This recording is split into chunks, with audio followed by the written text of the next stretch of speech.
All right, sixth graders, this is to help you with the second question for your Mathmania, and I'm assuming a question on the assessment. The question on the Mathmania is in the form of a word problem, and the question on your assessment, I'm sure, will be in the form of a word problem. But the basic idea behind it is, can you fill in a ratio table? To fill in a ratio table, you have to figure out what you do with the input value to get to the output value. In a ratio table, you'll always be multiplying or dividing the input value to get the output value.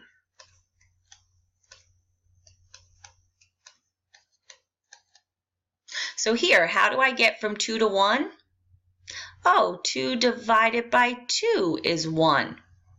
And it has to be the same connection all the way down the table, or you haven't found the correct connection. How do I get from 4 to 2? Oh, 4 divided by 2 is 2. How do I get from 6 to 3? Oh, 6 divided by 2 is 3. 8 divided by 2 is 4. So your question is, what divided by 2 is 5? Oh, 10 divided by 2 is 5.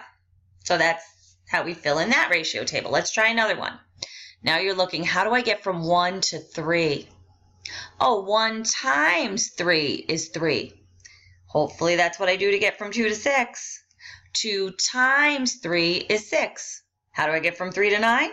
3 times 3 is 9.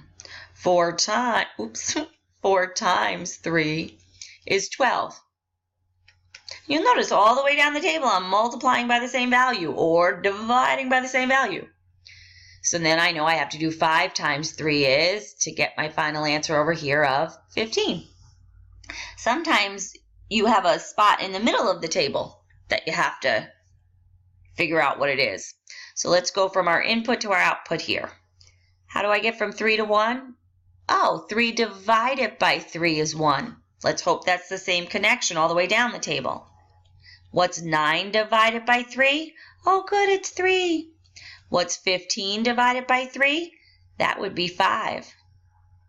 Then we got to double check. What's 36 divided by 3? Some of you might have to long divide. 3 goes into 36. 3 goes into 3 once. 1 times 3 is 3. That zeroes out. Drag down the 6. 3 goes into 6 twice. Sure enough, 36 divided by 3 is 12.